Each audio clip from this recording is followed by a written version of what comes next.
2005-ൽ മർക്കസിൽ തിരുകേശമുണ്ട് എന്ന് താങ്കൾ പറയുകയുണ്ടായിട്ടില്ലേ? ഉണ്ട്. അതെവിടെ നിന്നാണ്? അത് വേറെ രണ്ട് വഴിക്ക് ലഭിച്ചതുണ്ട്. അന്നൊന്നും ഉണ്ടാവാത്ത തരത്തിൽ വിശ്വാസികൾക്ക് അതിന്റെ ദർശന പുണ്യം ഉൾപ്പെടെയുള്ളത് കിട്ടട്ടെ എന്ന നിലയിൽ വാണിജ്യാടിസ്ഥാനത്തിൽ ഒരു മസ്ജിദ് നിർമ്മിക്കുന്നതിന്റെ ആശയം വരാതിരുന്നത്? അത് രണ്ടും തെറ്റാണ് നിങ്ങൾ പറയുന്നത്. അതിൻ്റെ മുമ്പ് ജനങ്ങൾക്ക് ഇല്ല എന്ന് പറയുന്നത് ശരിയല്ല. മുമ്പും ഞങ്ങൾ അത് ഇവിടെ പ്രദർശിപ്പിച്ചിട്ടുണ്ട്, ആളുകളെ കാണിച്ചിട്ടുണ്ട്, ആളുകൾ വെള്ളം കുടിച്ചിട്ടും ഉണ്ട്. അതെവിടെ നിന്ന് വന്നതാണ്? അത് വന്നത് മദീനയിൽ നിന്ന് വന്നത്. മദീനയിൽ നിന്നാണല്ലോ എല്ലാം വരുന്നത്.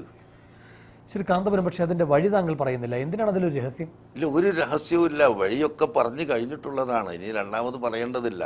മദീനയിൽ നിന്ന് വന്നിട്ടുള്ളതാണ്. അതിൽ രണ്ട് പരമ്പരയുണ്ട്. അത് ഒന്ന് ബർക്കാത്തി സാദാത്തുക്കളുടെ പരമ്പരയാണ്, ഒന്ന് ബോംബെയിലുള്ള മറ്റൊരാളിൽ നിന്നിട്ട് ലഭിച്ചതാണ്. അന്നൊന്നും ഇതൊരു വലിയ ആരാധനാ കേന്ദ്രമാക്കുക, അവിടെ പ്രദർശിപ്പിക്കാൻ ആശയം വരാതിരുന്നു. ആരാധന കേന്ദ്രമാക്കുന്ന പ്രശ്നം ഇനി ഇപ്പോഴും ഇല്ല.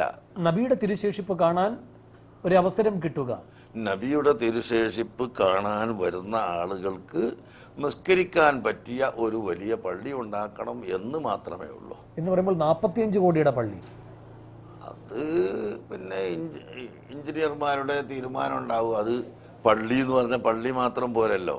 പള്ളിക്ക് പാർക്കിംഗ് വേണം, പള്ളിക്ക് മറ്റ് സൗകര്യങ്ങൾ വേണം, അവിടെ ഖുർആൻ പഠനം. ശ്രീ കാന്തപുരത്തിന്റെ ട്രാക്ക് റെക്കോർഡ് നോക്കുമ്പോഴാണ് ഈ പറയുന്ന ഉദ്ദേശം എവിടേക്കാണ് പോകുന്നത് എന്ന് സംബന്ധിച്ച വിമർശനങ്ങൾ ഉയരുന്നത്. മാവൂർ റോഡിൽ ജുമുഅയ്ക്ക് എന്ന് പറഞ്ഞുകൊണ്ടൊരു മസ്ജിദ് താങ്കൾ തുടങ്ങുന്നു. അതെത്ര വിപുലാകാരിയായി! ഇപ്പോൾ അതുകൊണ്ട് തിരുകേശം സൂക്ഷിക്കുന്നതിന് വേണ്ടി 1200ഓളം AC റൂമുകളൊക്കെ ഉള്ള പലതരം സംവിധാനങ്ങളെല്ലാം സ്വരുക്കൂട്ടുന്ന ഒരു വലിയ ഷോപ്പിംഗ് മാളാണ് താങ്കൾ ഉദ്ദേശിക്കുന്നത് എന്നാണ് ആക്ഷേപം. അതൊക്കെ നിങ്ങളുടെ മനസ്സിലുള്ളതായിരിക്കും, ഞങ്ങളെ മനസ്സിൽ അതൊന്നുമില്ല. ഞങ്ങൾ അങ്ങനെ ഉദ്ദേശിച്ചിട്ടും ഇല്ല. 1200 AC റൂം ഉണ്ടാകുമോ അവിടെ? ഒരു AC ഉണ്ടാവും തീരുമാനിച്ചിട്ടില്ല.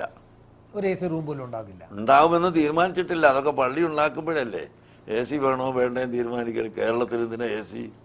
എത്ര കൂപ്പൺ അടിച്ചു, എത്ര പണം സമാഹരിച്ചു, എത്ര ലക്ഷ്യം വെക്കുന്നു, ഇതിന്റെ കണക്കുകൾ വെളിപ്പെടുത്തുമോ?